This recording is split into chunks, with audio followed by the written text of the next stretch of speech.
kapitalis dan komunis, please singkirkan dari batin kita. Yang harusnya menjadi mentalitas orang percaya adalah yang ketiga, mentalitas yang disebut mentalitas atau Kristen kerajaan. Kalau Kristen kerajaan, job deskripsinya beda.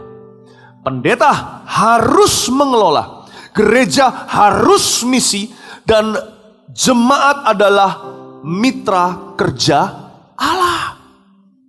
Ini yang saya sebut dengan Injil damai sejahtera, agar di rumahku, kata Tuhan, selalu ada roti jasmani maupun rohani untuk mengenyangkan dunia.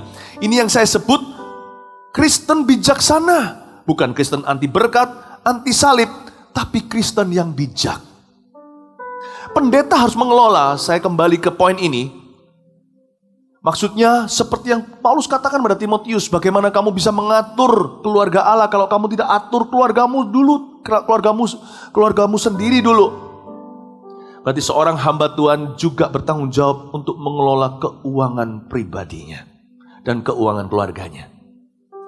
Dan niscaya, Alkitab sering pakai kata niscaya, itu artinya pastilah.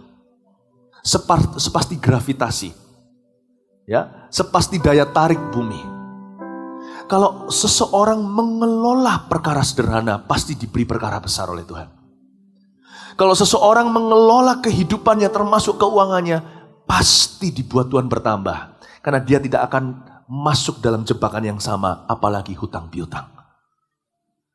Jadi mari kita bedakan dulu. Jangan pernah menghakimi sebuah buku dari lembaran pertamanya.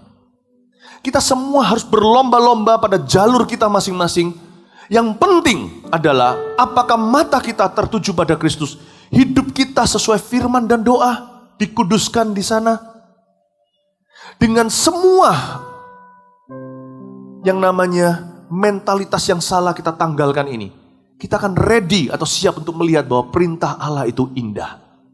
Kita lihat ayat yang berikutnya, ayat yang ke-8 dan 9. Ya, ayat 8 dan 9. Bolehkah manusia menipu Allah, namun kamu menipu aku? Tetapi kamu berkata, dengan cara bagaimanakah kami menipu engkau? Ini orang Israel berkata begitu. Lalu Tuhan jawab, mengenai persembahan persepuluhan dan persembahan khusus. Kamu telah kena kutuk, tetapi kamu masih menipu aku, ya kamu seluruh bangsa. Kembali ayat 8. Bagaimana kami menipu engkau ya Tuhan? Tuhan menjawab mereka mengenai persembahan persepuluhan. Dan persembahan khusus, saya tidak bahas yang nomor 2. Yang pertama aja banyak orang belum lulus. Dari sini, dari ayat 8 kita tahu bahwa persembahan persepuluhan adalah idenya Tuhan, bukan idenya manusia. Dari ayat ini kita jelas. Kalau itu adalah idenya Tuhan, pasti Tuhan itu nggak iseng, pasti Tuhan punya maksud tertentu. Dia pasti punya maksud ilahi di balik ini. Pasti indah, bukan? Kalau Tuhan yang berfirman. Nah, kita akan melihat beberapa ayat lagi yang akan dibaca oleh Pak Yohanes, Ulangan 14 ayat 22 sampai 29. Anda tidak usah buka, tinggal lihat aja ayat tambahan di depan. Pak Yohanes bacakan, silakan. Ulangan pasal 14 ayat 22. Judulnya persembahan persepuluhan di kitab Perjanjian Lama, silakan. Haruslah engkau benar-benar mempersembahkan 1/10 dari seluruh hasil benih yang tumbuh di ladangmu tahun demi tahun. Haruslah engkau benar-benar mempersembahkan 1/10. Di hadapan Tuhan. Dan Tuhan berarti Tuhan itu sangat serius dengan itu. Di Perjanjian Lama, persembahan persepuluhan adalah perintah Tuhan, bukan saran. Nah, mengapa Tuhan memberi perintah gitu di Perjanjian Lama? Apakah kita lebih baik di Perjanjian Baru? Apakah manusia lebih tidak berdosa di zaman ini? Tidak. Kalau dulu Tuhan taruh itu dalam perjanjiannya dengan umatnya, pasti Tuhan melihat sesuatu yang indah. Nah, kita harus melihat itu. Persembahan persepuluhan jangan dilihat sebagai keharusan saja, lihatlah itu sebagai kerinduan. Nah, dengar sebelum lanjut ya. Saya bicara bukan sebagai penerima, saya bicara sesama pemberi. Saya telah mempraktekkan persembahan persepuluhan sejak sebelum saya jadi pendeta. Waktu saya masih sekolah baru bertobat terima Tuhan. 25 tahun lalu saya berikan dari uang saku. Selalu memberi perpuluhan. Dan dengan setia. Saya tahu ini indah dalam hidup saya, makanya saya sharing dengan Anda supaya kita mengerti mengapa Tuhan perintahkan begini. Kita lanjutkan sekarang ayat 23.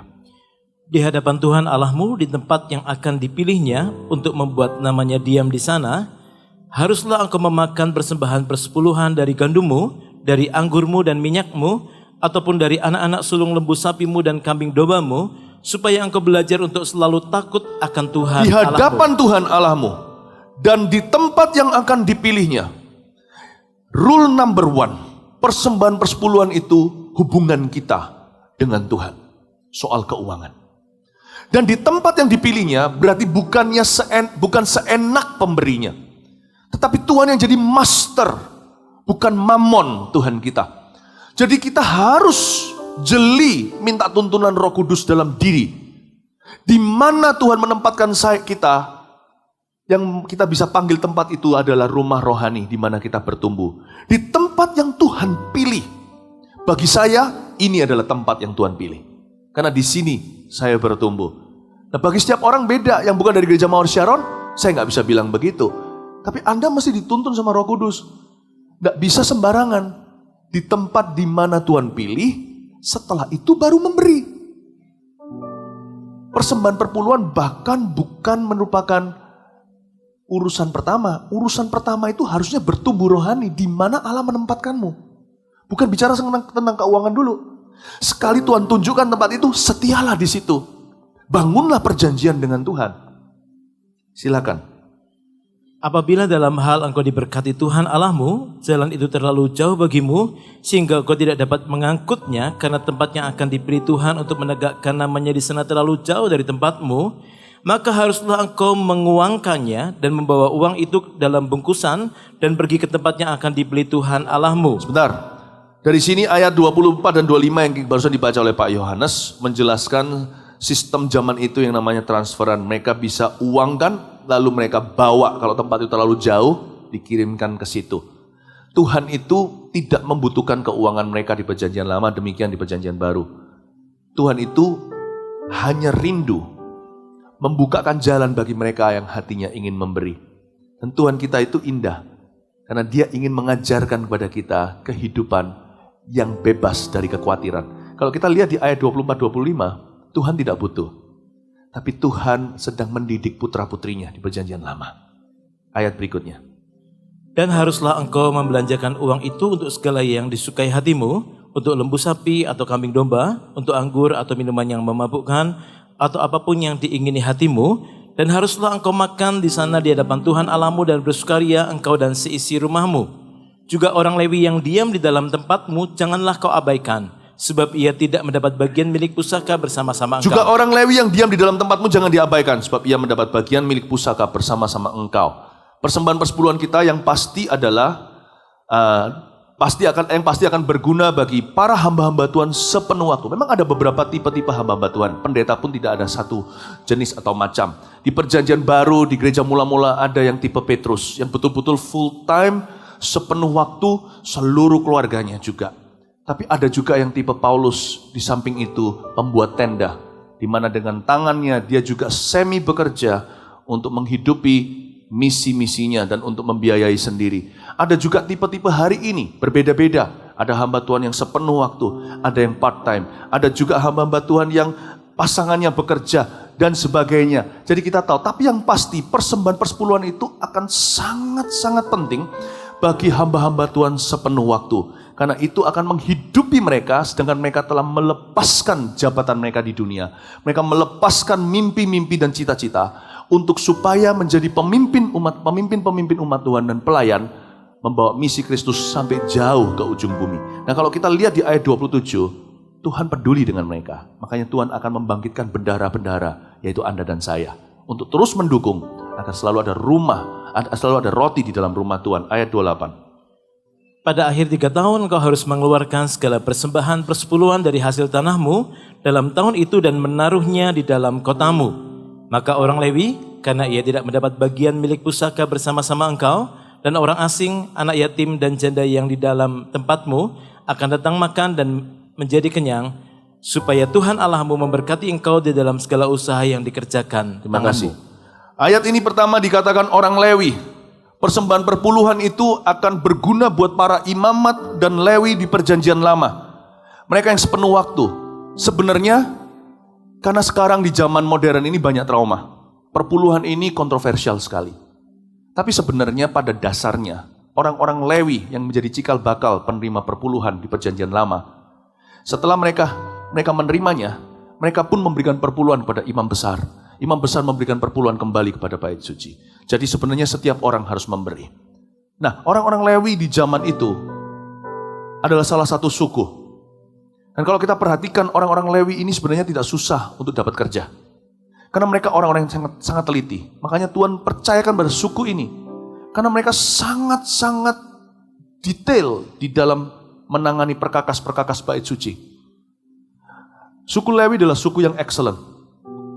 Memang benar hari-hari ini tidak sedikit, tidak dipungkiri bahwa di luar sana ada yang menjadikan pelayanan sebagai sumber keuntungan. Tetapi pada dasarnya panggilan Allah atas Lewi sendiri tidak ada cacat celah. Bahwa hanya karena ada uang palsu tidak berarti semua uang adalah palsu. Karena itu orang yang hidup dari traumanya tidak bisa lagi melihat perkara-perkara Allah yang indah. Dari sini saya tahu, saya harus ajarkan dalam terang.